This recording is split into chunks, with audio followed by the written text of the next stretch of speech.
Yes, what that means. I said, well, we'll just watch it and come back to All right. This is the one that really grabbed my attention, Chris.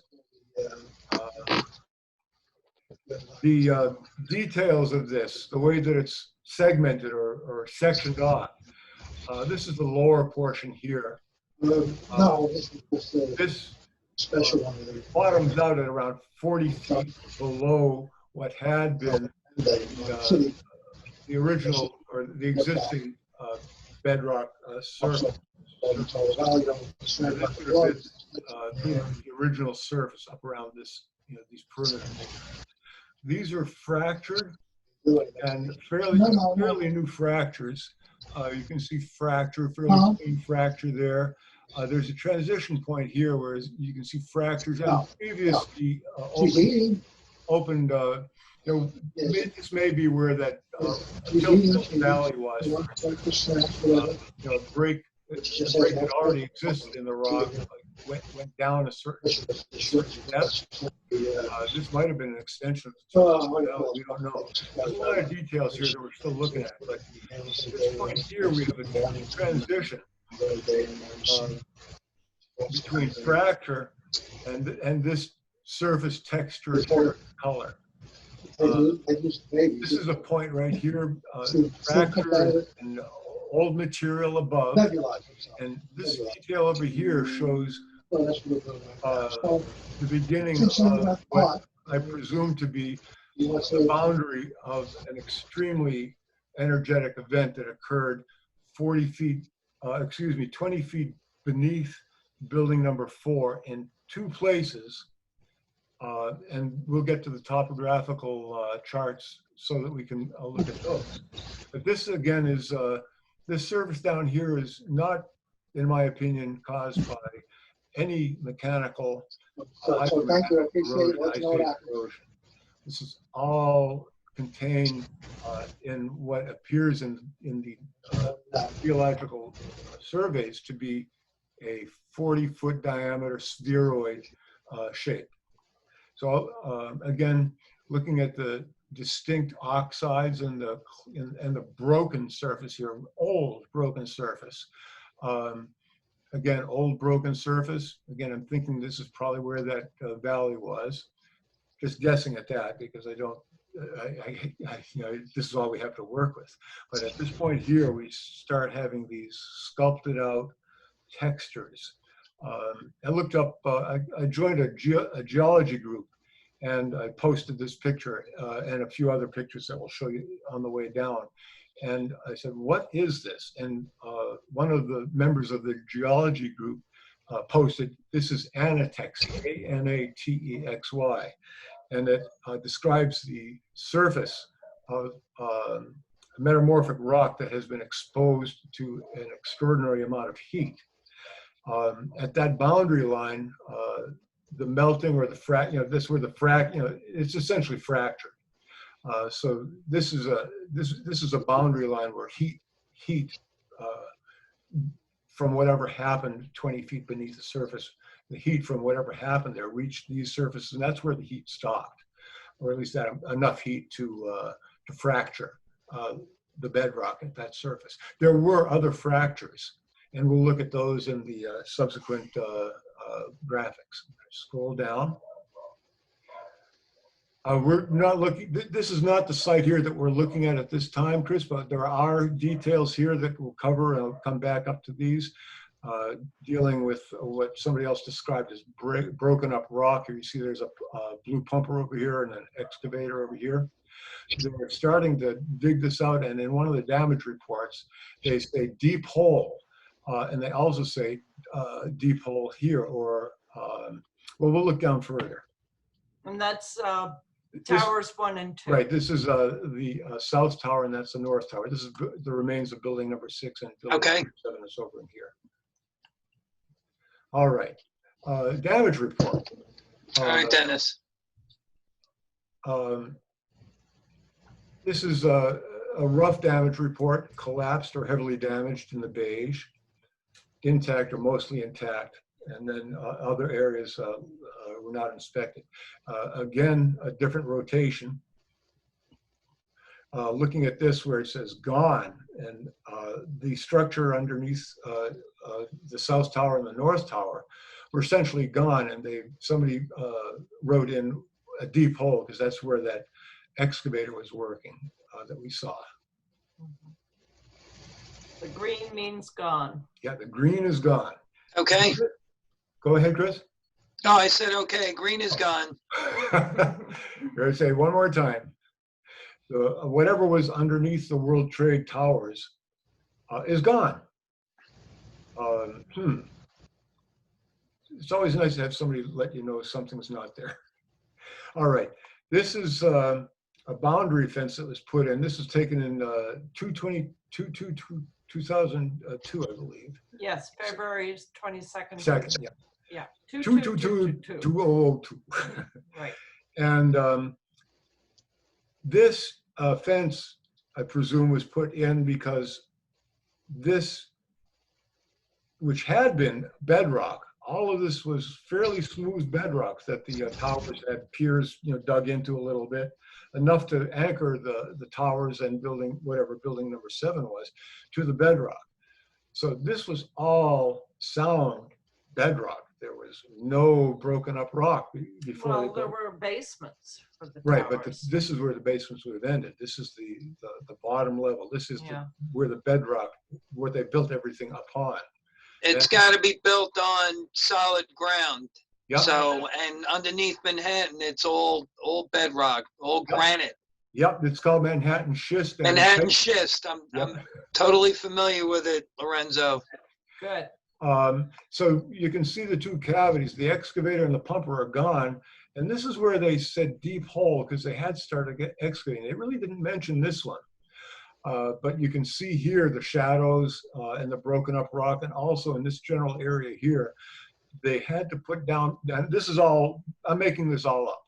They had to put down this planking because the ground, the bedrock underneath this was not stable anymore. It was broken up. And as they started cleaning out, they discovered that the underpinnings were starting to reduce. They were moving, they were giving way. So this is well after they pumped enough water on everything to cool it down.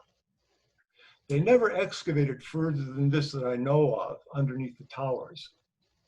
Well, also we know that when the towers came down, it was so hot. The firefighters were saying that for months on end, they could not walk on the surface. Or weeks. I'm not sure if it was weeks or months, but it went into, I think, 2 months. And what was sustaining that much heat for so long? That's a big question. Considering that they flooded the bathtub with millions of gallons of water. So essentially you fill up the bathtub with water. What's burning? What could possibly stay hot? Right. Underwater. Well, what could stay hot would be the wake of an immense amount of energy being released beneath the towers, beneath building number 4, and at least in 2 places. And I've never studied about what happened during cleanup at building number 7. I sort of gave up with that picture. I just became obsessed with finding out where that picture that opens up 9/11 synthesis deep holes, where was that located? So that was the final quest, which culminated about 1.5 years ago, and we put these graphics together that we'll get down to. Now, we know that architects and engineers and David Chandler and et al. Have uncovered good evidence about the presence of thermite. Right. Yep. Absolutely. Nanothermite, red grade chips that reacted. But doesn't thermite, isn't it spent after a fairly short period of time? And I don't believe it keeps things hot for 2 months. But it wouldn't have been able to melt down through the bedrock and create those cavities that we saw, which were, by the way, underneath building number 4, not underneath either of the towers. You know, building number 4 was still, other than having perimeter columns from the north tower crush part of it, you know, cause structural failure of the roof and some floors. The building was intact. It wasn't, you know, other than, yeah. What happened beneath it is just fascinating. You know, it just fascinated me once I understood where it was, and we've never really come to understanding why they did whatever they did beneath building number 4. And that was the picture that we saw at the top. This is, you know, this is beneath the towers here. You can see that there's an implied diameter or radius, you know, implied by the way that the stuff here is broken up. So we could just sort of carry that line around to imagine that there's broken up rock within this whole area. And that means that something really powerful, an extraordinary amount of energy had to have been released below this point right here, at least 20, 30, 40, maybe 40 or 50 feet down. I don't know. I mean, we've never found out what's down there because we don't have access to the core samples.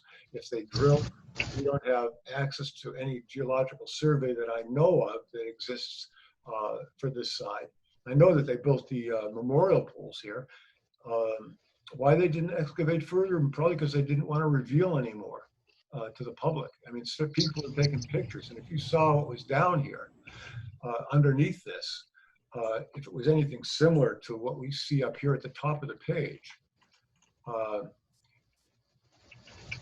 you know, they couldn't have built on that site again. They could not have built up on that site again without removing an awful lot of material from beneath that. Well, either that, Lorenzo, or they, what I've done it with foundations in Manhattan is you excavate down until you hit the bedrock. Now, you have to go down so far. Yeah. Based on the depth of the foundation. So then when you get down to where you want to be, if it's all uneven, they'll chip away and level things off. Yep. And then if they get a level field, they don't care if bedrock is sticking up, because now what they're going to do is they're going to pour a slab on top of that. Right. Or to level it off even more. And then you start building footings and putting the columns on top of that. Yeah. So for them to be down into that bedrock, and for that bedrock to look like that, they, you know, I don't understand why they cleaned all the way down to the bedrock like that. Well, they were building another low rise on top of where building 4, there's a new building 4 that's built on that site. There are subsequent pictures that show them putting in the piers for the columns.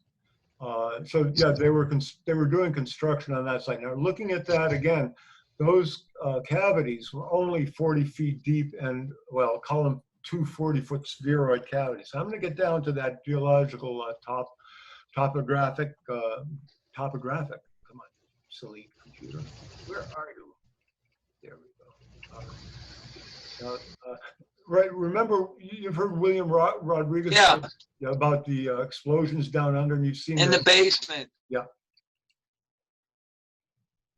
This is the key. Let's look at the left-hand report here, and this is the survey that they did of the east bathtub where building number 4 was built. After they had poured the slurry walls around the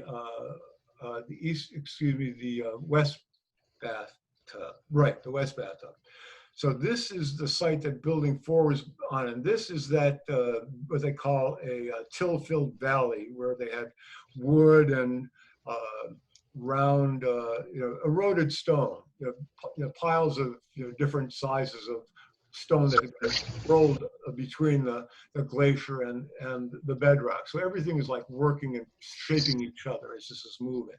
So this is a valley, And this is as deep as they went during the initial geological survey.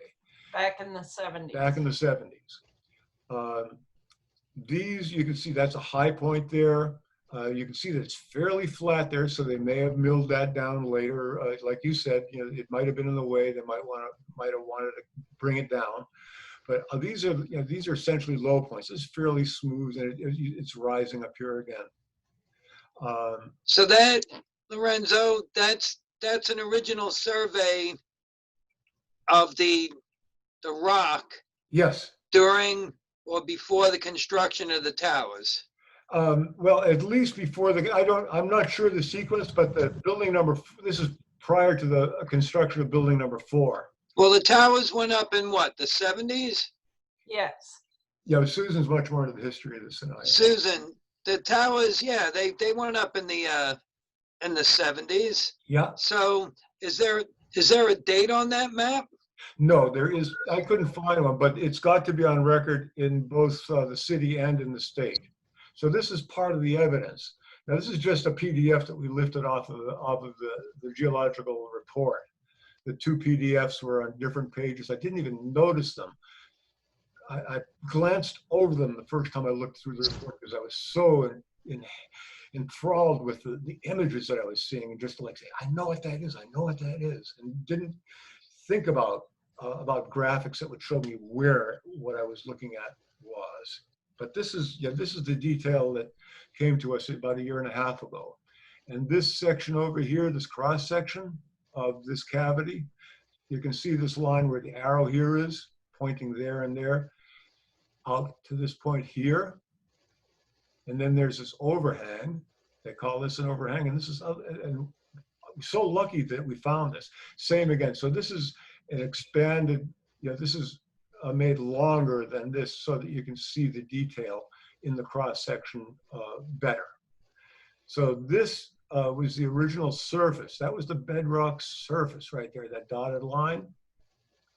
This was also part of that bedrock surface, as was this. And that's called an upheaval, and that's called it's been reduced. Stuff underneath it gave away.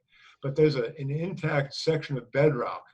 These are 2 still intact sections of bedrock that remain during the survey, which lets us know that 40 feet below this line here, which was the bedrock surface, is the bottom of this cavity that centers here. Well, that says it all right there, because if they only excavated to that top line, then that was their level. They leveled the playing field to that. That's it. Yeah. Thank you, Christopher. It's such a pleasure to talk with someone that understands what I'm talking about. I mean, for something, you're looking at craters. Those are, they're cavities. Crater, the difference. Well, my terminology. Yeah, I understand. We're caught in semantics. I hate that. Or should I say I love it? Yeah, go ahead. A hole. A hole. That shouldn't be there. That wasn't there before, Christopher.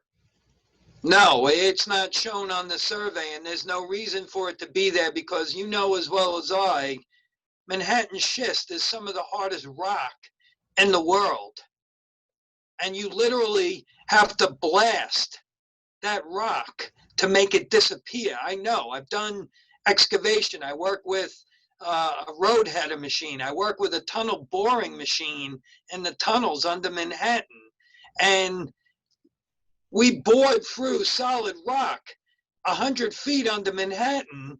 Wow. And when we got to where we needed to be, then we started drilling holes and putting dynamite to make big holes. Yeah. Well, these holes here were created by an extraordinary amount of heat. And of course there was pressure, but it was that heat that did all the work. The geological survey here is just so revealing. The essence is that we have 2 distinct 40-foot deep cavities that are spheroid. That's a really good indicator of the shape of the cavity, and you can see the way that the top is open. Yeah. There was probably something very similar on this side here with overhangs, and these had been cleaned out, or they possibly were broken up enough that they were carted away. They excavated, yeah, they excavated out the loose material. Yep. But these two pieces here remained during the survey. They were still there during the survey. And that gives you the indication of, see that widest point? That whatever occurred here probably happened right about where that arrow is pointing, which is about 20 feet below the surface of the bedrock. So it was able to melt essentially like 20 feet all around it. 20 feet all around it. Now this doesn't show the overhang here, Chris. Yeah, this is after, yeah, this stuff here is all the light color. So this rendering here doesn't have that, you know, it doesn't show any of the stuff that was hanging out over this cavity. It's just right in the area of the cross section. But there could have been like a ring here that was broken up rock, similar to what we saw in the west bathtub beneath tower number, the north tower. So yeah, we have an overlay too that, and then we have an animated GIF that will make you crazy. So this is, you know, essentially what the condition of the bedrock was before they did the work to, this is just to show the location of building number 4. And this is again to show the location of building number 4. So we, you know, this is what I was looking for, was where are these holes? Where are the holes, man? And we finally found them thanks to David Meiswinkle, who poked me and got me to look at the geological report again about 1.5 years ago. This is an overlay of the two, showing you the black, of course, is what you saw as the original survey, and then the colored lines are post 9/11 after a really thorough cleaning out of those cavities. Power wash, and they had to pump the slurry out. There was like this gray mud in the bottom from washing the walls down. Not geological, no. I mean, who can make this stuff up? Oh, and this one here's the one that'll make you dizzy. Before, after. Before, after. This is hypnotizing. Before, after. Presto, changeo. So that's, you know, that's our presentation. This is, if it wasn't so horrible, this is, you know, beautiful, but this is the definition of anatexy. And this is the boundary picture of the boundary layer, and we're looking sideways, so you can see the building. Whoops, I'm trying to point with my finger. You can look out of the hole over here, and there's this. Yeah, I see the new building 7. If that's what it is. This was too early after that. I forget what this is. I mean, we have pictures of the post office this building. This is around 2002. Yeah. I don't know. They started putting up building 7 pretty quick, the new one. They didn't even wait. It went up. The new building the construction was started in 2002. Oh, okay. Wow. It could be. And they get this. The plans for the new building 7 were drawn up before 9/11. Thank you. Silverstein admitted as much. Oh. Yeah. Wow. So this is just for comparison, using nuclear reaction as a model, but describing pretty much what we're talking about. This type of energetic release had, in my opinion, there had to be an extraordinary amount of energy released in order to create those cavities. And this is the essence of what you get when you release that amount of energy beneath the ground. That's you, not me. Yeah, it was us. Me. Thank you. So this is the energy release. This is graphics of underground nuclear tests. Right. This is the second nanosecond after the initiation, the amount of energy that's released. Well, I'll let you read the graphics. Okay.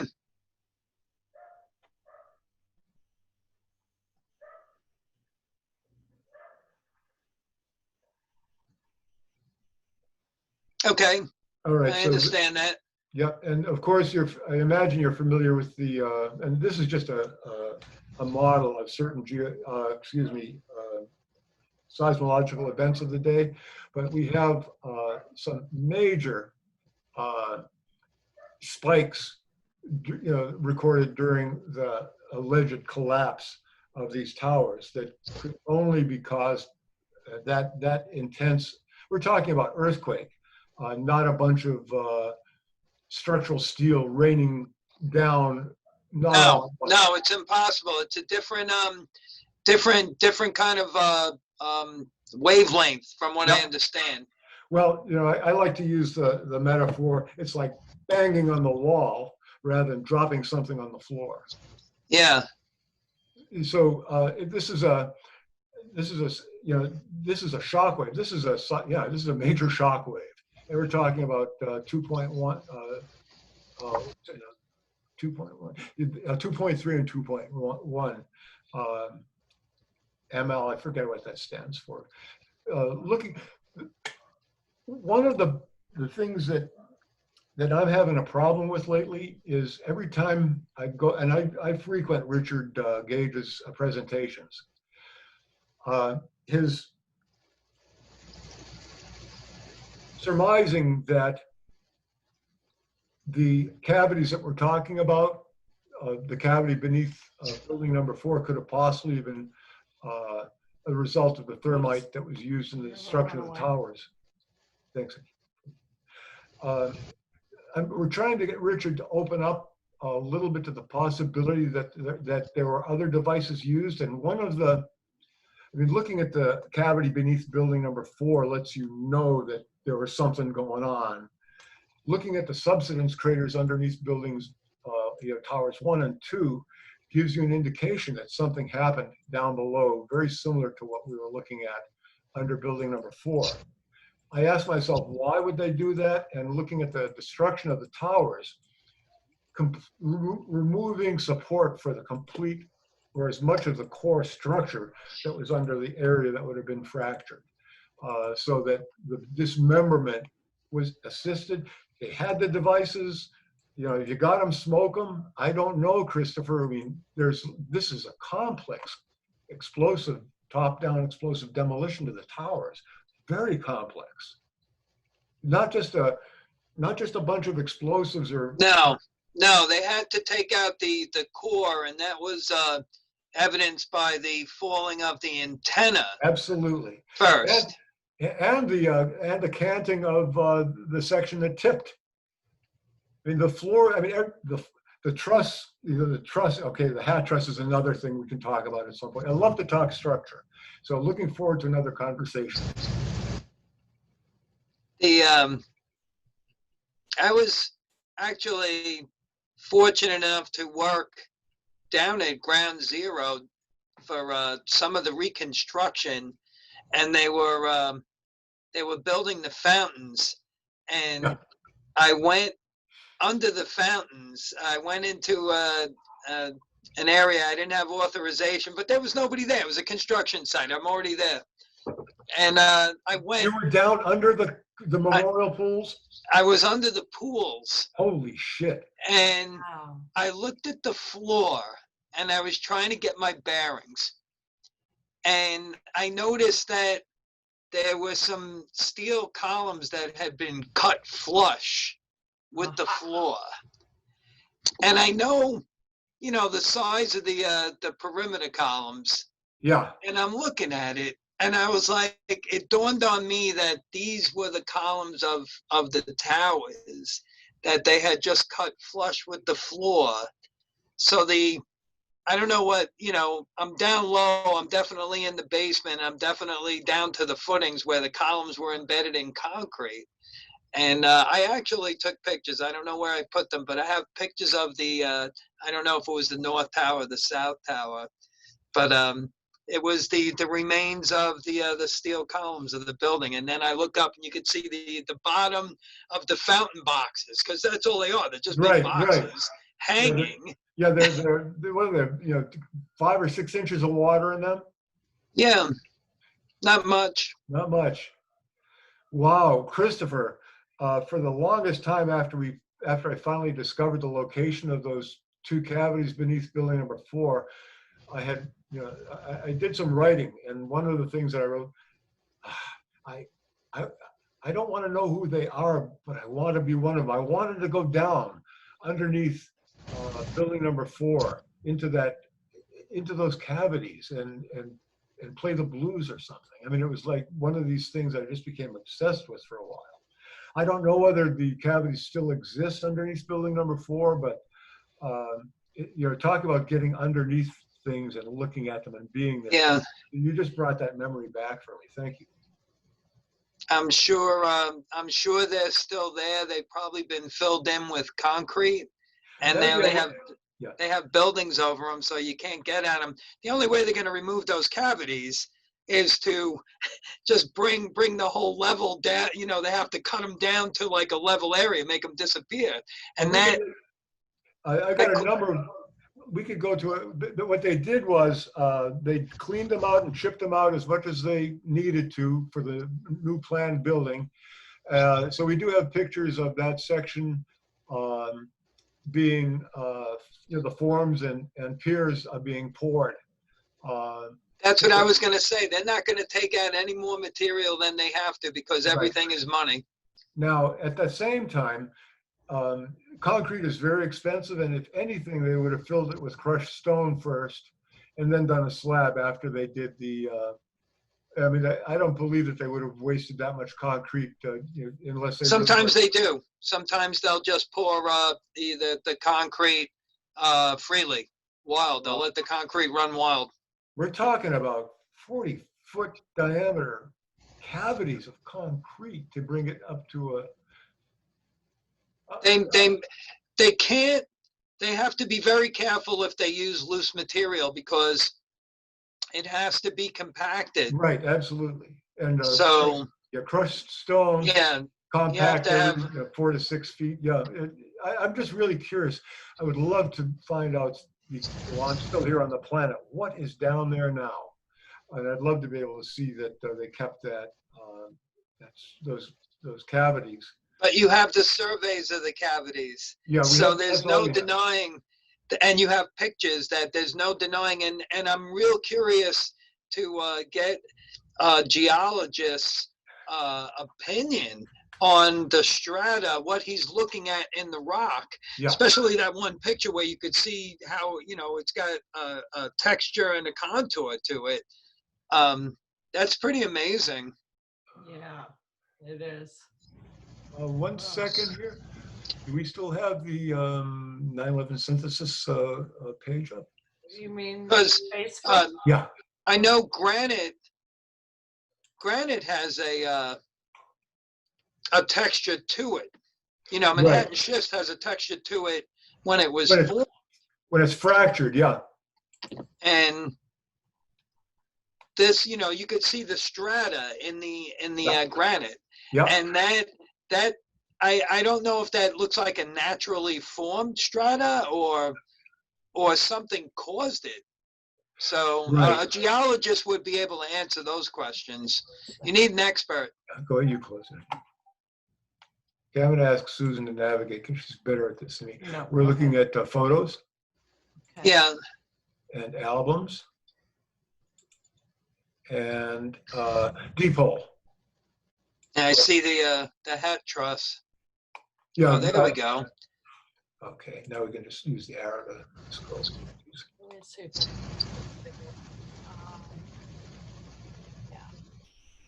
See, they're chipping away at the rock there, because that's a rock hammer on the end of that machine.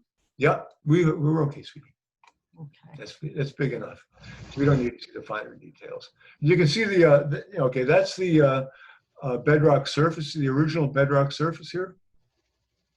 They put a fence up, of course, like not much of a fence, a warning, so that people don't just walk into the hole. And yes, they're using a chipper. You can see this pipe here. Again, this is the original bedrock surface. They're starting to chip away in a fairly circular pattern. Yeah, that's pretty amazing. Yep. So and you can see all the water pooled. Yeah, that's from all their pumping and 2 or 3 months of cooling whatever was down there. Now we're talking about anatexy, the surface texture. Not really, and we're looking at this sideways. No entry points, no exit points as far as water flow goes beneath something that had already been surveyed. So I don't have to convince you in this. I just have to point the stuff out. Right. And the official story is these formations were ice age erosion, but that doesn't hold water. No, it doesn't. This is another picture, and there's that building, by the way. That sure looks like the new Building 7 to me. It could be. Wow. So this is where Susan, that's how fast that building went up.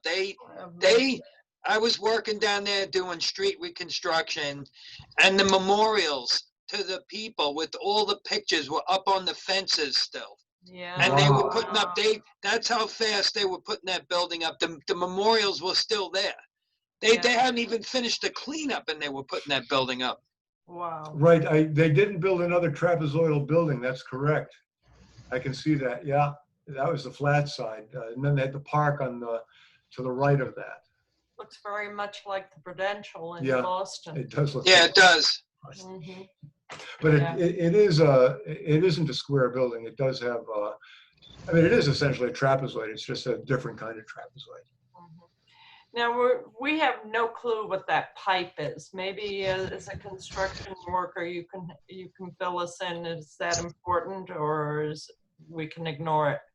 Well, it goes down into the bedrock, but and I'll break in a second. Go ahead if you have any thoughts about this, Chris, because I already have had my thoughts, possible thoughts about it. This pipe shows in a lot of pictures, and it looks pretty oxidized, and we're not sure what the purpose of it is, and is it important or not? I have no idea. Right, and you, having been into tunneling and boring into this bedrock. We actually hit pipes that Yeah. were drilled down, small, like 12-inch talking. diameter pipes. We're in the middle. Now I'm 100 feet down in the middle of solid Manhattan schist with a tunnel boring machine. And we bored right through this. And here's this metal pipe in the middle of this solid rock. Wow. So How big in diameter? it was about 12 inches in diameter, but that looks bigger than 12 inches in diameter. Oh, yeah. I'm guessing it's probably at least 24 to 28. I was going to say, it looks like it's a 24 or better. Yeah. Huh. It's such a pleasure to talk with you, sir. Same here. About a subject that is not so good, but getting it, just getting these, being able to share this is wonderful.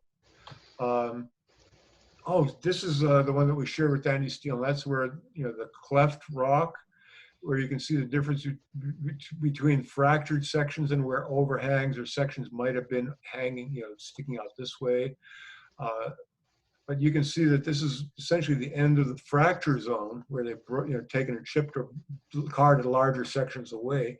And now you can see that surface texture, the anatexy, down here. A really good comparison of colors, textures. And, Well, that's definitely the texture of the rock. Yeah. Mm-hmm.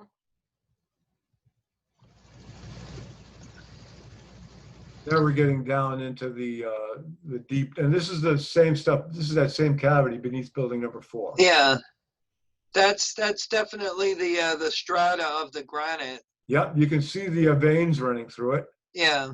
There's building 7 reflected in the water. Yeah, look very at that. cool. Is that?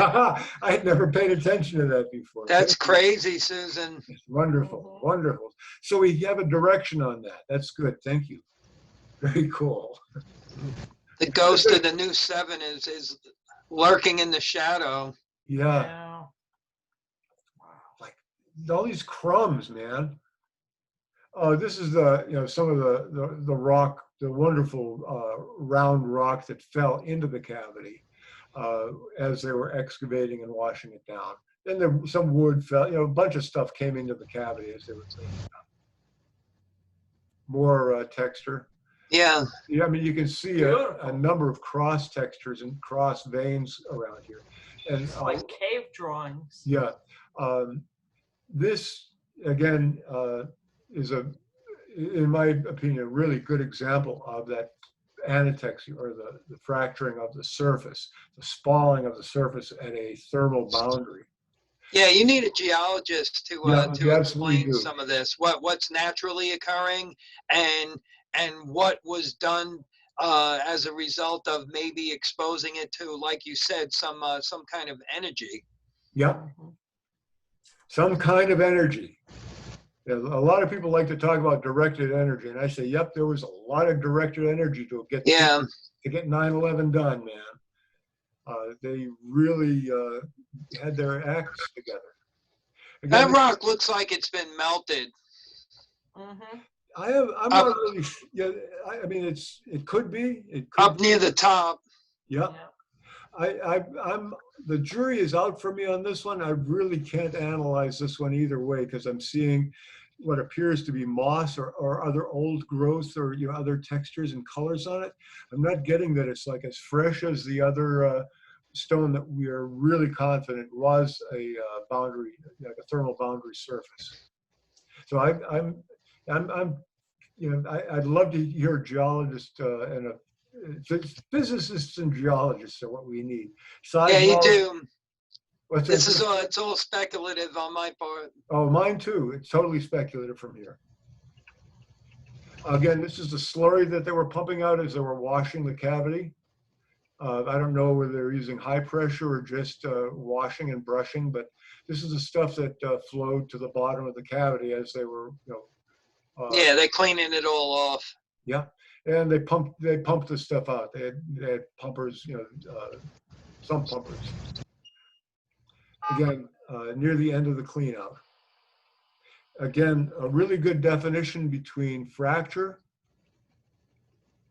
and that surface anatexy.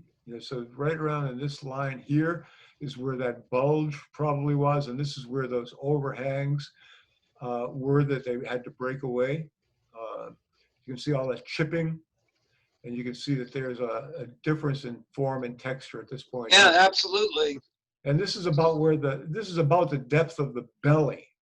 That widest point in the cross section that we looked about. So that's about 20 feet. That's approximately 20 feet below the surface, or approximately 20 feet above the final depth of this cavity. Again, looking all around.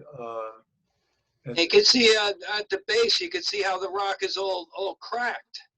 Yep. Now this is part of the natural, most likely a good part of the natural. Most of the reaction at this point here was backed up by solid bedrock. So some of these cracks may have already been in existence. That might very well be a hose there. I don't know what that is, but it appears to be a fissure of some sort. Well, right at the base of the wall and just in front of the planking. Yeah. Yeah, keep going. Yeah, right up in there. Follow. Yeah, right there. Yeah. That could have been part of the crack where the till was, the old crack where they did the survey where that snake-shaped valley was in the I'm just guessing again. That's all we can do is speculate about these details. Anything else in this picture that you might want to take a look at, or? There's a fissure there. May have been pre-existing. Susan is wondering about what these dark spots might be, how deep they might go. Yeah, they look like holes. Yeah. I think you noticed something around. I remember that one. That's a different feature. And they painted out what they were going to chop, because I could see the orange spray paint. Yeah. Right. And this is one of the new piers that has been poured. Yeah, they'll sink a pier right into solid bedrock. There's no reason for them to go any further than they need to go. Absolutely. Unless the material is cracked and broken and it's unstable. Right, which is why all this was removed. And they would never have built building number 4 on top of this. No. No.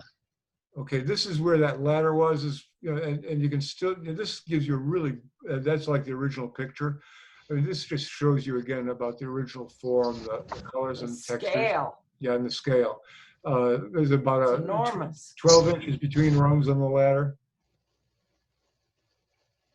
Yeah, the picture doesn't do it any justice, but you can see that it's a pretty big area. It's a wide angle shot for sure.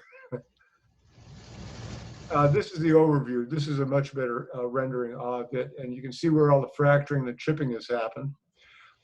There's that pipe again, and again, it does look to be about 2 feet in diameter. Somebody could actually get down inside of that if they needed to. Small person. Your thought is that either control or you can tunnel. If you go down, can you tunnel sideways from something like this? If you go down a certain depth, can you then do a like a diagonal? No, they'd have to come in on an angle. Yeah.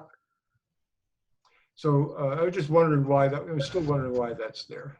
And there's the post office building.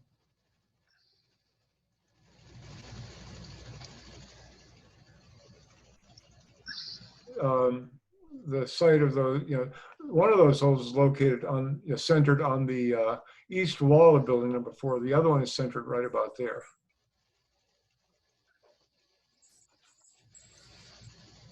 Again, a damage report. Subway feed, here's the slurry walls where building number 4 was, over in here somewhere. And pretty sure that's coming in, the tunnel coming in. That's the subway? Yeah. Again, the damage reports. Another researcher did this and noted breakup rock. And this is where the damage report noted the deep hole. These are showing, he's used, this researcher just sketched in 2 squares where he imagined the towers would have been. And not a real accurate, but a good rendering. And again, the remnants of building number 7. You can see how far out this breakup rock is too. This is pretty much the pre-existing surface of the bedrock, most of this stuff. But you get closer and closer to this, it's just, yeah. I just made these notes. And this again brings us to the, what I believe to be subsidence craters beneath where each of the towers stood. Looking at the cavities beneath building number 4, just imagining that the same thing would have been found, or something larger possibly would have been found beneath the towers if they had excavated any further down than this.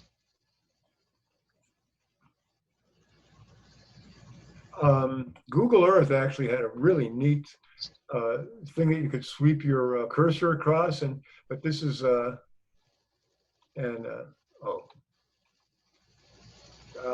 had a much better. I have a better one that compares this and the location of the memorial pools, and they pretty much align very well with the stuff that we call the broken up rock underneath the towers.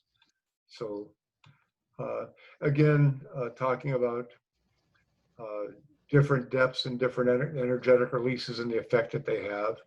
The what they call the pre-shot surface, the original bedrock surface, and then the post-shot or the subsidence that occurs after the material downstairs has been reduced.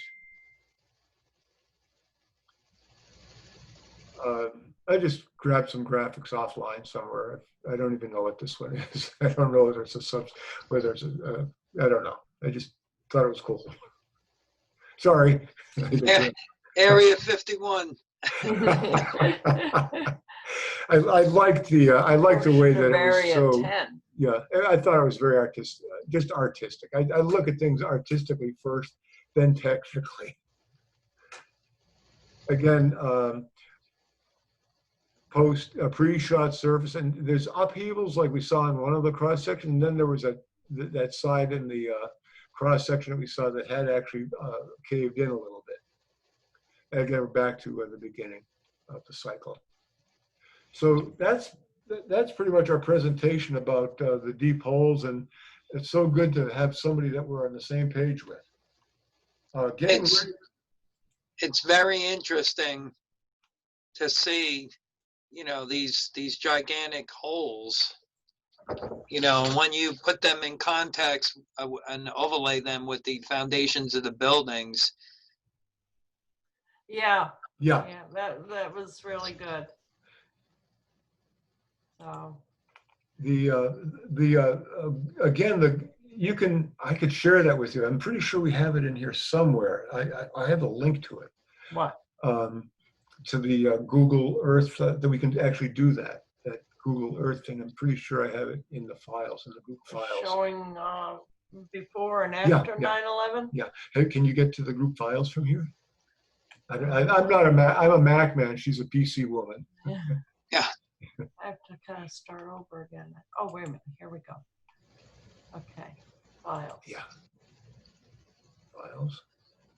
And links. Relevant links. I think we find relevant links. And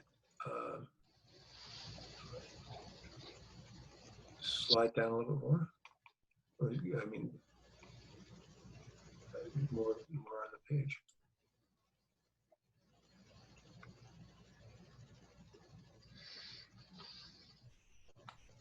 Oh, please.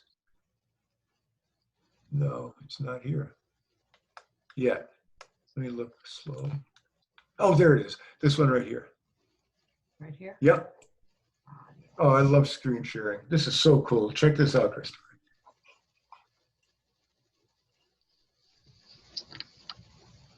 Oh, that's pretty cool.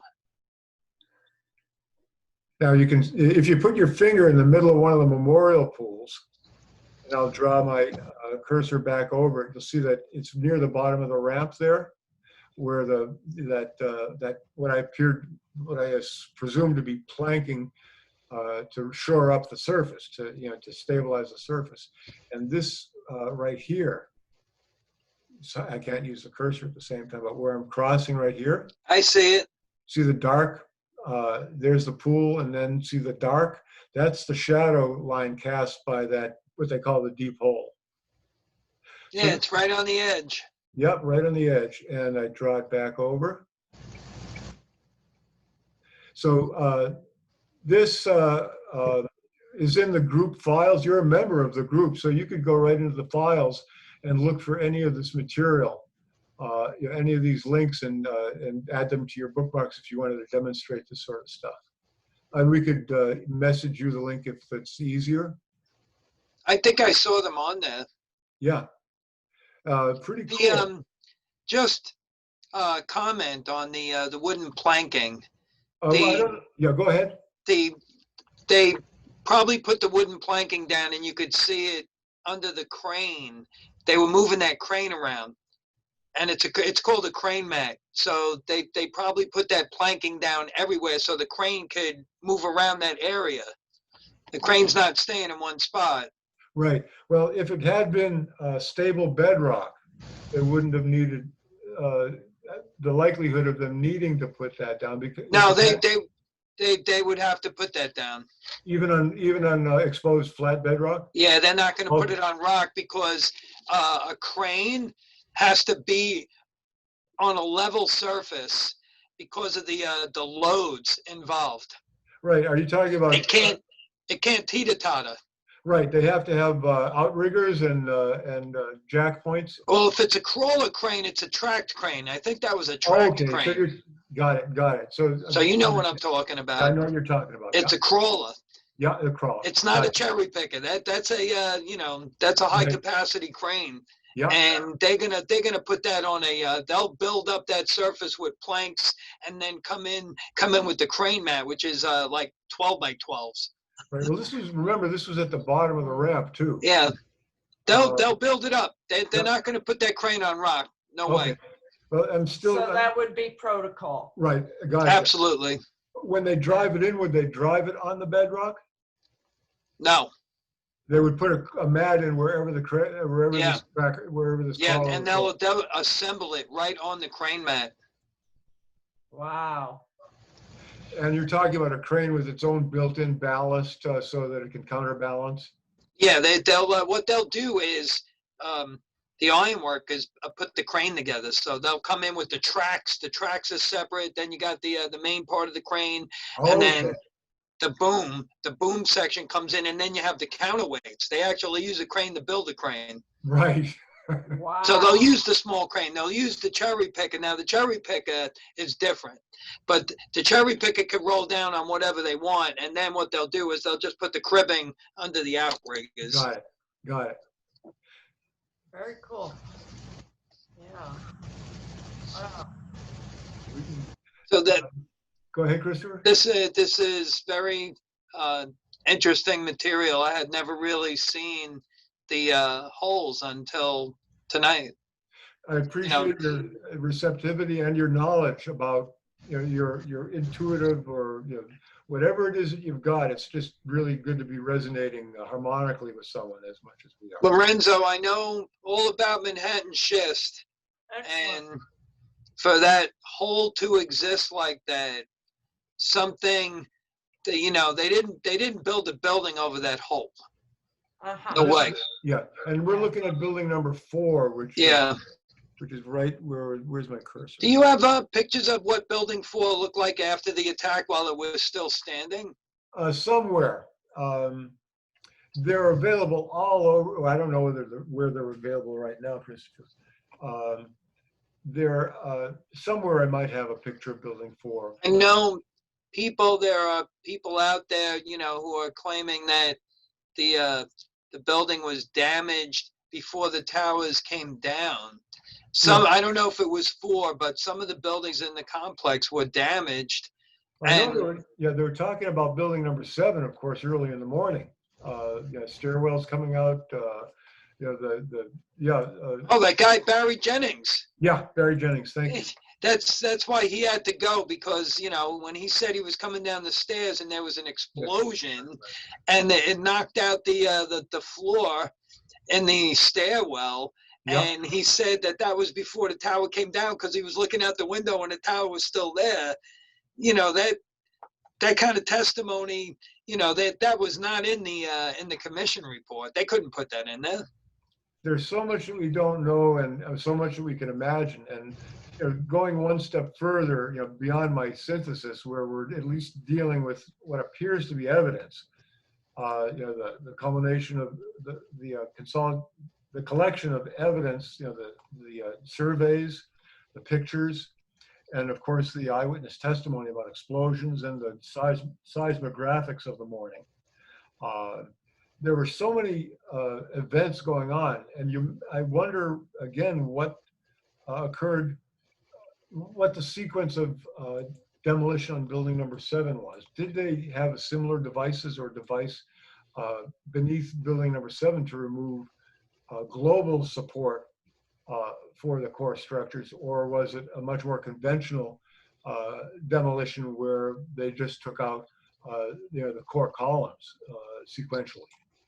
I think building 7 was probably more of a straightforward demolition. That whereas the towers were built differently. The towers were actually a unique construction where the perimeter columns were actually support for the building. They supported major support. More than half the load. Yeah, and building 7, the spacing, it's like every 20 or 30 feet. It's just a conventional type building. So that was, and it was only 47 stories. Taking down, the dramatic effect of doing that destruction, the demolition of the towers. So much going on, Christopher. There are other subjects that we cover here on 9/11 synthesis, but this is the one that I really wanted to connect with you, Strand. I'm so grateful that you joined us on this call.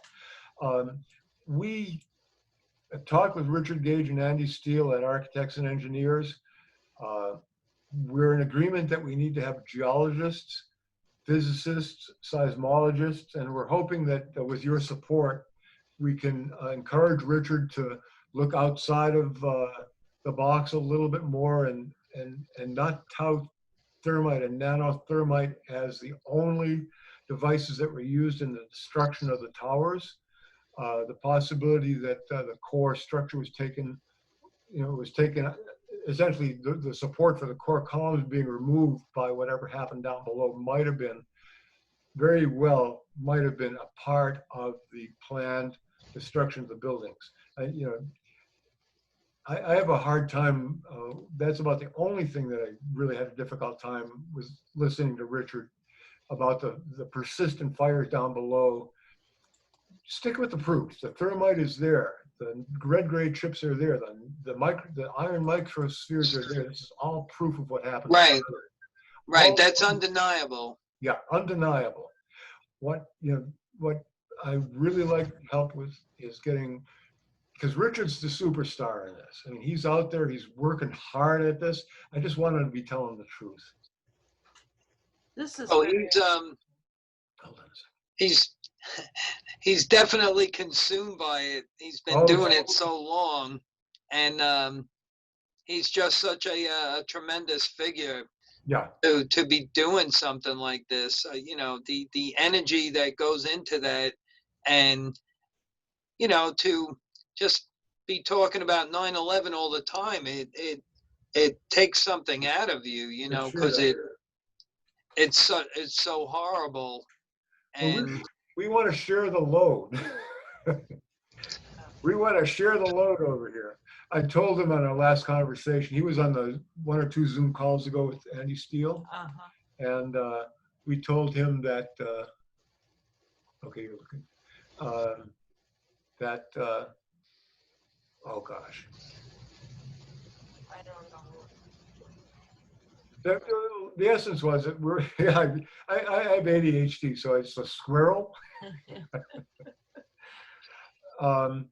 That our conversation what we agreed very strongly on was needing to get people with credentials, and more than 2 or 3 when it comes to geologists. We don't want just one opinion. We want a real strong conversation like what you and I are having right now. We don't want just one opinion. We want 3 opinions. Geologists, seismologists, and I'm hoping that with your help that we can encourage Richard to reach into architects and engineers, and these are people with this kind of interest, stuff that you and I are talking about, and getting some of them interested in taking a look at this. I think you'll definitely get the interest of people. I think everybody is looking at bits and pieces of it because it's so tremendous. Yeah. And there's all these little areas, it's pieces of, it literally is pieces of a big puzzle. And everybody has a piece, and where, it takes somebody to try and piece it all together in a coherent fashion and make it that people could understand, because it's very complex. Like you've been saying, it's very complex. What was done wasn't done, it was the planning for what happened down at the trade centers. It took years, and I'm going to say that planning for that probably stretched back about 30 years. Yep. And it just came together at the right time, because you had all of these players in place. Absolutely. They all managed to get on the same page, and they committed this horrible act. This is what I call the directed energy weapon, is the amazing dedication and focus that the teams, the perpetrators, the designers, the engineers, the fabricators, the drillers, the people that mounted these devices, installed these devices. Wow, man, holy shit. I mean, equate it to the Manhattan Project, will you? Yeah. Well, I think, I've heard theories that they they they rolled whatever this reactive material, they used it to paint all the columns. They kind of painted whatever they were using to destroy the building. It was sort of like something that you could roll on. So it wasn't really that they needed to bring in these big demolitions, except they did bring in big demolitions because they had to take out the core columns. Yep. So there was different things going on there for sure. Hell of a lot. And yep. Yeah, and like you said, you had like window dressing effect too. Explosions, because it was almost like a media event. They planned for that as well. They covered all the bases on this one. They really did. They covered the psychological aspect.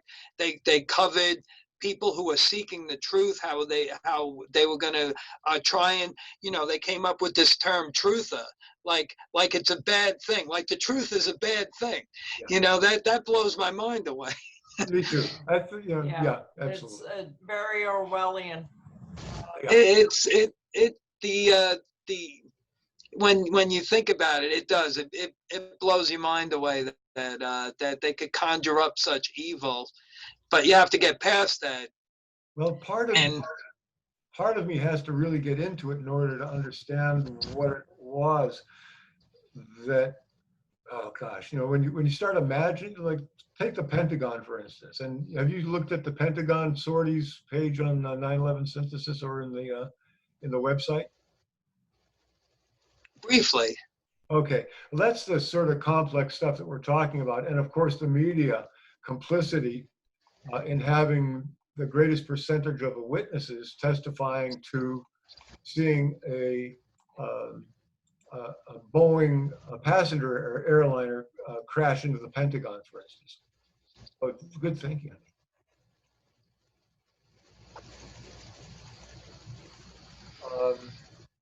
And there's very few people that I know anymore that actually believe, and I don't even know that the people who say that they believe it actually believe it, but I don't, there's too much that we don't know. So being... You didn't finish that sentence. What? Believing what they've been told? That the airliner. Believing that an airliner crashed into the Pentagon. That a large Boeing aircraft crashed into the Pentagon. So yeah, I'm not buying that just because of the way it penetrated into the building, and then you see the punch-out hole, and they're trying to tell you that the nose of the aircraft made it through the rings and created that perfectly round punch-out hole. I was a B-52 mechanic for 3.5 years out of Loring Air Force Base, Maine. I understand airframe and power plant and systems. No crash at the Pentagon. No aircraft wreckage equals, and intact, mostly intact, displaced columns. But yeah, going back to the beginning again, honey. This meme here with the A-10. Susan gave me an A-10 Warthog model as a gift because that's before. But selecting witnesses rather than just going through the whole pile of witnesses that the media. Witnesses testified that there was an aircraft that approached the Pentagon on a north path. That was the CIT group that did these well after the fact interviews with people that had testified before the Library of Congress to what they saw. And a number of people testified to seeing something like a commuter jet. There were also people that testified to a missile smelling cordite, which may have been a solid propellant or possibly one of the devices used as the warhead, the payload. And Roosevelt Roberts seeing the aircraft fly over, since there was no wreckage there of any sort out of the Pentagon, whatever approached the Pentagon, flew over the Pentagon. And at a presentation that we gave last year around this time with Wayne Costa at the Boston group, I actually used this little model, and Wayne had his graphics up. He was very generous in using his presentation of the Pentagon, because that's what his investment is in this presentation on the Pentagon, and saying that an aircraft crashed there. So he had his graphics up, and I took this little model. He had a really good rendering of the area of the Pentagon that was struck, including what was over the Pentagon. The last picture that had a dark, I think that's further down in here, honey. I believe that it's one of the sequence. Okay, slow down a little bit. Next one. There we go. Next one. Next one. Okay. Oh, that one there. Next one. Okay, sorry. Much better. This device right over there is above the Pentagon. There was no damage to the roof of the Pentagon and this is, 5 or 6 seconds after the attack. You can see that the intensity, that flash at the beginning, indicative of a high explosion. I took this model of the Warthog that Susan gave me, and I brought it over the Pentagon to where that object there is, and I tipped it, and I kept on playing with it. It was like I was flying away from the Pentagon and doing a right bank, a climb right bank and climb away, and it almost perfectly superimposed on that shadow or that dark image, whatever it is. It was just a fascinating fantasy. That's all I can say right now, is that I had this fantasy that the Pentagon was attacked by a Warthog with an air-to-ground missile, like a tank killer, something that could... Well, how about maybe it was a Global Hawk that was painted to resemble a commercial airliner on a smaller scale? My tendency, I don't really subscribe to that one, Christopher. I'm just throwing that out there. I know, I appreciate that. Yeah. I subscribe to I needed to make a lot of selections when I came up with the synthesis, and Roosevelt Roberts' testimony about the flyover is crucial, as is the lack of evidence at the site. Although it could have been a cruise missile, the testimony of Roosevelt Roberts would then be thrown away, and I believe him, so I have to go with what I believe right now. I want to believe him.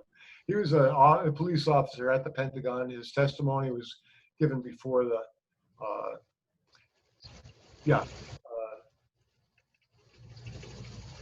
So this is just one of the little bits of research. The other one, of course, is the airborne sorties in New York,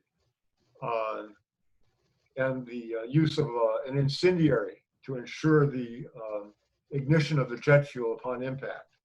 So that's I don't know if you've checked that one out yet. No. Okay. What is?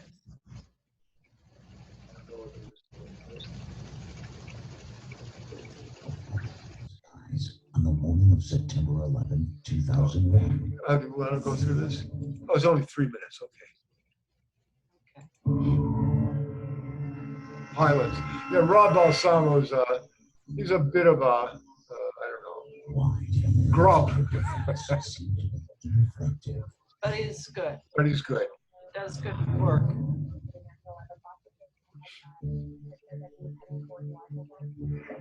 Where did you get this information from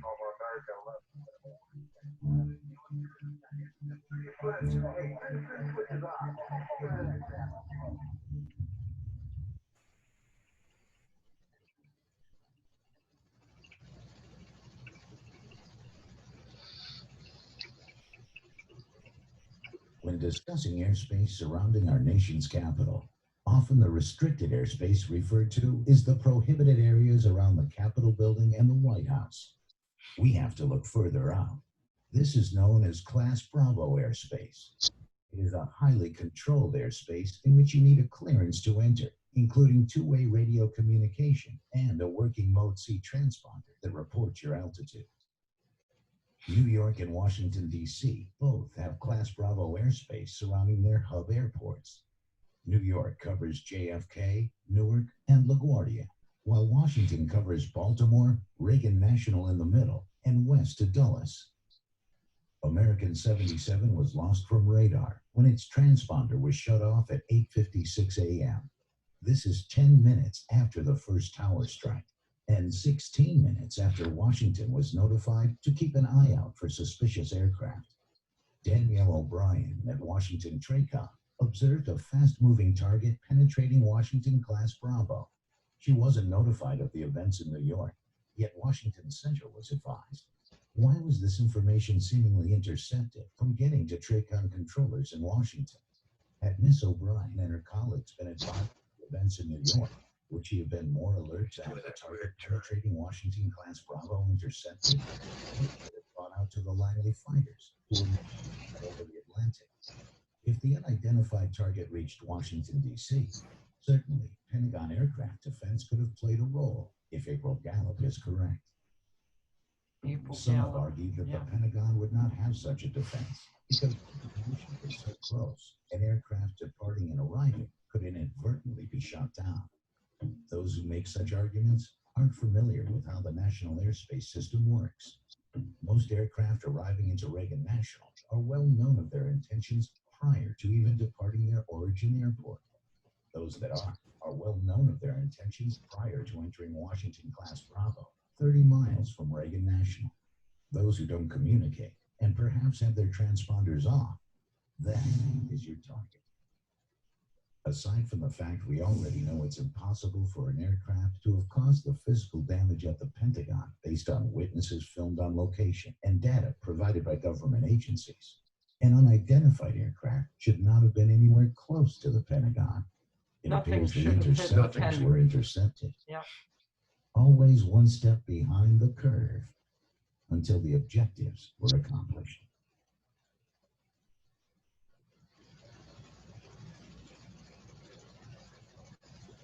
Yeah, it's pretty crazy. Yes, Christopher. You know, the thing is, I don't think if the Pentagon were not hit, I don't think they would have been able to use 9/11 as an excuse to attack Iraq or even Afghanistan. But No, they needed a military target. Yeah. that's right. So the Pentagon is a very important target. Yeah. Well, that falls right in line with Operation Northwoods, Mhm. Yes, indeed it does. which, you know, that was the precursor to 9/11. They just updated the plan. They took the plan, dusted it off the shelf, added a couple of twists to it, and used the same plan. Mhm. Yeah. And it's pretty obvious, you know, when you tell people that, you know, Operation Northwoods involves swapping out civilian aircraft with drone aircraft and attacking civilian and military targets as justification to invade a foreign country. Why does that sound so familiar? Yes. You know, it's not hard to put that one together. Yeah. And the fact that little tidbit had to come out in the House Assassinations Commission, you know, looking into Kennedy and Martin Luther King, that they actually uncovered that, Yeah. you know, back in the, I guess it was the early 70s. But, and it makes you wonder how far back it really does go, because the Spanish-American War was also proved to be a false flag 100 years later. You know, the Maine was not attacked. The USS Maine was not attacked. It was a false flag to start a war. So it's the oldest excuse in the book. Yep. yeah. You know, and they've been getting away with it and getting away with it. Mhm. You know, they knocked off Kennedy, got away with it. And Yep. now, you know, now here it is almost Martin 20 years later, and we have, you know, 3,000 people dead, and we've been involved in a war for over 20 years. They think they're untouchable. They really do. Sometimes it's so brazen. Yeah. I mean, Martin Luther King was killed by the CIA, and the King family brought them to court and actually won the case in 1999. You don't hear too much about that. Yeah, and it's incredibly brazen. Yep. And yet the government that killed Martin Luther King has all these Martin Luther King boulevards and streets and buildings commemorating him and a Martin Luther King Day. It's bizarre. They're like in your face with this. They are, Susan, they are, Yeah, That- really, the hubris is astounding. But they really crossed the line on 9/11, Mhm. and they that never should have occurred. Never should have occurred. A lot of good people got killed. Yep. And the Pentagon is particularly important, as I stated before, but also it's unfortunately caused for a big fissure among the 9/11 truthers, because they're debating the Pentagon and arguing with each other all over the place, up and down and in and out about the Pentagon. And it gets really rather heated and divisive. Susan, they're getting caught up in the weeds, as the saying goes.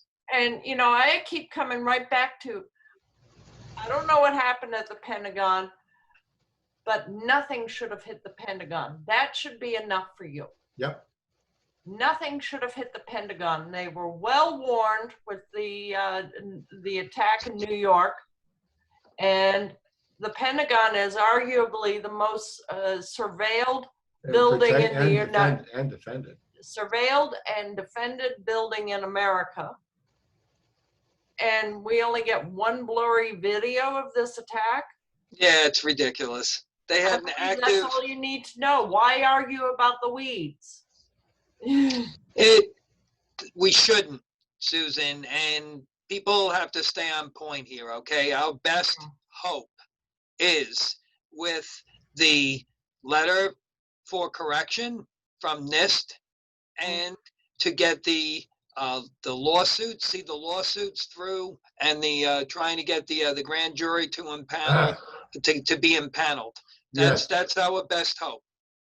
Well, they just fired the attorney. Right, the federal prosecutor. Burgess? Berman, right. He's out. He got fired, and I'm not sure what that really means, because he was blocking this to begin with. He gave it the go-ahead, but it was supposed to happen in a couple of months, and so it's going on 2 years now. They were dragging their feet for 18 months. Yeah, 18 months. And then they turned around and said that they tried to, they made a motion to dismiss based on the fact that we didn't have standing. Right. Yeah, that's which is, it's absolutely ridiculous. Yep. But that case, Susan and Lorenzo, that case could conceivably go all the way to the Supreme Court. Yeah. And I'm hoping it does. Rather, they're not going to blow that one off. Indeed, I really have a strong feeling. A friend of mine, Hamuk, I had been donating to the Lawyers Committee, and he said it's a secret process. You're never going to know. Right. I said, what are you doing? This thing really, I met Susan looking to start a citizens commission, with all the teeth. Everything that our government, in quotes, can do, we would be able to do. As far as subpoena, bringing people to trial, just the whole legal workings would have been available, and it was sabotaged. Yeah. I don't know. It's really hard to say what is the objective here. I think it's basically to wake people up, because I have so little faith now in the justice system. Yeah. When you mentioned Supreme Court and having standing. Another issue I was involved with was the NDAA 2012. Are you familiar with that? No. That was, well, the NDAA is the National Defense Authorization Act, and it's a funding bill that's passed by Congress every year. And the reason it's passed by Congress every year is because it's a funding bill and it expires every year.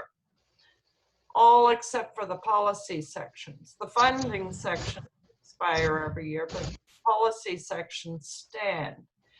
And in 2012, at midnight, New Year's Eve, Congress passed the NDAA 2012, which had sections 1021 and 1022 that gave the executive office, meaning the president, authority to detain anyone, including US citizens, with secret evidence and without any due process indefinitely.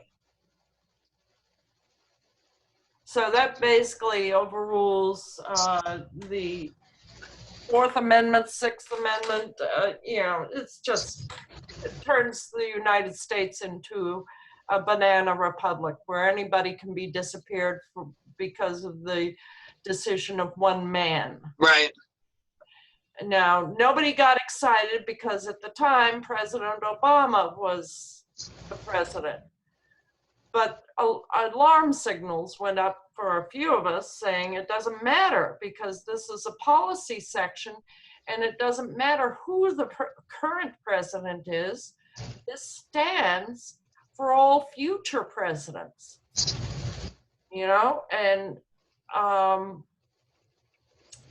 it's just not some kind of power you want to give to any one individual in this country. No. So Chris We Hedges, have to start somewhere, Susan. yeah, so Chris Hedges and the ACLU and Dan Ellsberg decided to bring this to court. And Judge Forrester in the Ninth Circuit District ruled it unconstitutional, which basically kicked it up to the Supreme Court. The Supreme Court would not hear it. They would not rule on it. They simply refused to hear it because those three parties who brought it to the Supreme Court did not have a standing. They couldn't prove anyone was harmed by this. Well, how can you prove anyone's been harmed when you're talking secret evidence and disappearing indefinitely? Right. So that just left me feeling like there is no justice. We can't have it in this country anymore. If that's well, they're trying to make that claim. What? Susan, they're trying to make that claim of that we have no standing, but the law is pretty specific in that people do have the right to seek redress from grievances, and it doesn't make a difference. They can't, you don't have to have standing. How do have you the crack that wall, though? I mean, this was against 3 of the Bill of Rights. It was against the Magna Carta, for God's sakes. This was just so basic. And well, they let them not even hear it. Let them come out and say it, because I'll tell anybody. How could you tell the public that I have evidence related to to 9/11, and you're telling me you don't even want to look at it? Yeah. Right. So you're telling me that irregardless of if the evidence shows something different, you don't even want to look at it. Well, you know what? That's just wrong. And I think people could understand that. Absolutely. Thank you. Absolutely Thank true. you. Thank you. And if you could prove that, I brought this up with Mick Harrison from the Lawyers Committee, that if these people know that a crime has been committed and they try and cover it up, They're guilty of misprision, of treason. Yes. And that's huge. We need to start throwing the treason word out there and get people shaking in their boots that, you know what, you better start thinking about this, because you're going to be dangling at the end of a rope after this is all said and done.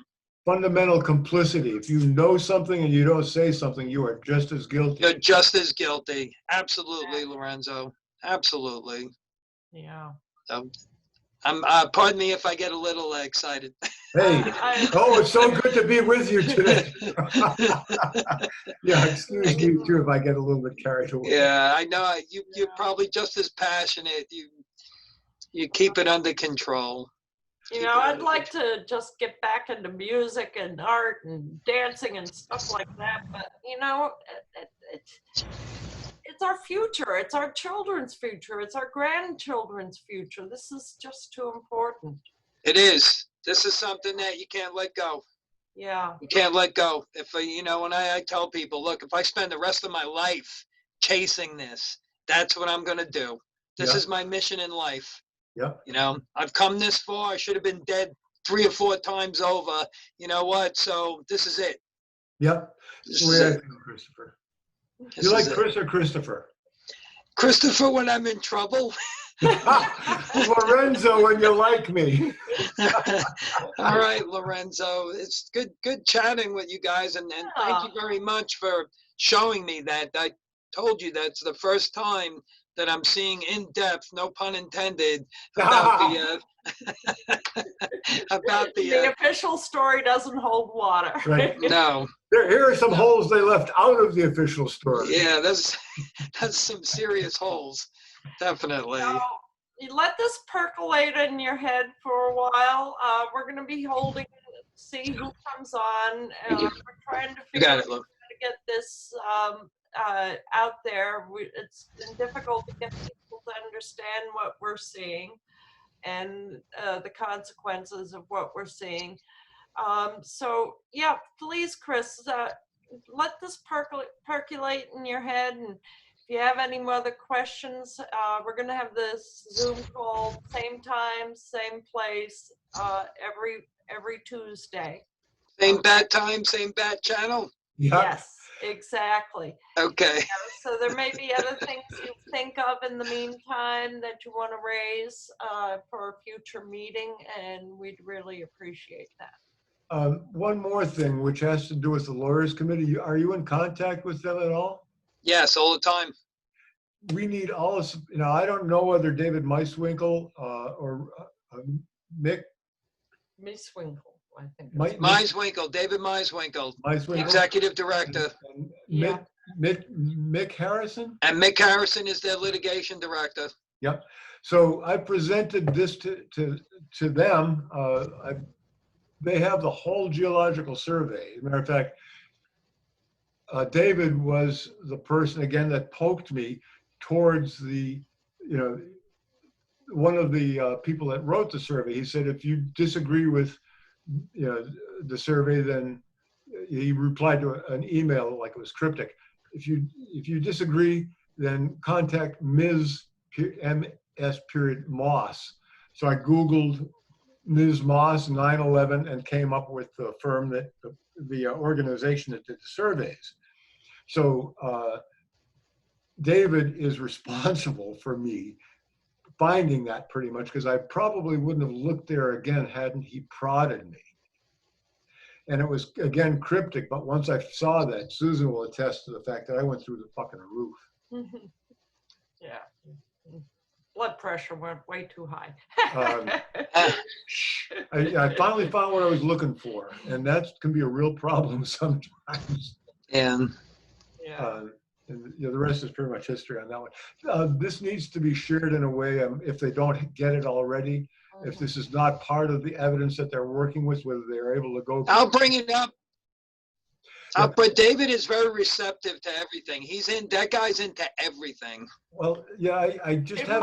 It might be us, our presentation. Maybe we're not very good at presenting this, because we're having a hard time explaining to people what this means. And I'm grateful that you have the experience to understand it and get past Yep. our flaws in our presentation. Yeah. Susan asked David a question in the last 9/11 Deep States conference call that we were on, and it had to do with these deep holes, and he just sort of swept it. We have so many other things that are real evidence. Yeah, it's probably something that he hasn't delved into. He's probably not well versed in it, and he probably doesn't feel comfortable talking about it. Right. Well, I think that's it. And we have to, I think that's we have to it. make it 101, And with your help, hopefully. deep holes for dummies or something. Yeah. Yeah. This is a part of history, Chris. It's a piece of history that nobody else has been looking at, as far as I know, other than. No, this is important. This is crucial because now you're looking at it from the bottom up. Thank you. Not the top down. Yeah. Well, it's a combination, top down, and removing. The only thing I could think of was removing support for the core structure. But why building number 4? Yeah. Wonderful, wonderful, clean, crisp documentation that is so incriminating. Don't get your blood pressure. Oh, sorry. I will. I know he's got something planned coming up. I know I'm going to be talking to him soon, and I will definitely bring it up with him, and I'll talk to him about it and see what his thoughts are on all of this, and maybe we can move forward on it. If he would be willing, if you and David, if we could do what we're doing with you, with David included at some point, or just you and David, of course, would be good because you got it. I mean, I don't need to be here at all. We'll entertain it. I mean, the surveys speak for themselves. Yeah, they really do. And if you take them to the Wix website with the imagery or the 9/11, and he's a member of the group too, so he can easily. I mean, it's an open group. There's no secrets.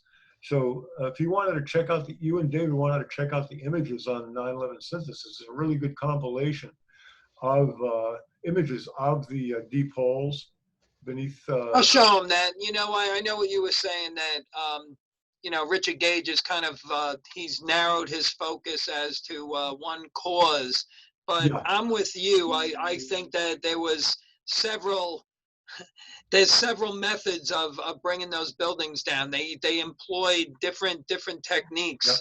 because of the structures themselves. Yep. Right. Well, thank you very much.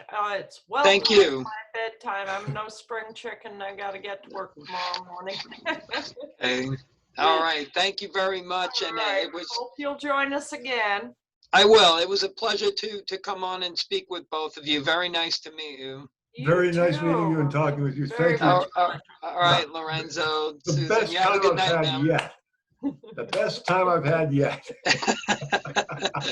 It's good to talk about things. Yeah. Yes. All right. Have a good night now. Good night. Good night, Chris. All right. Bye-bye. Bye-bye. Very good.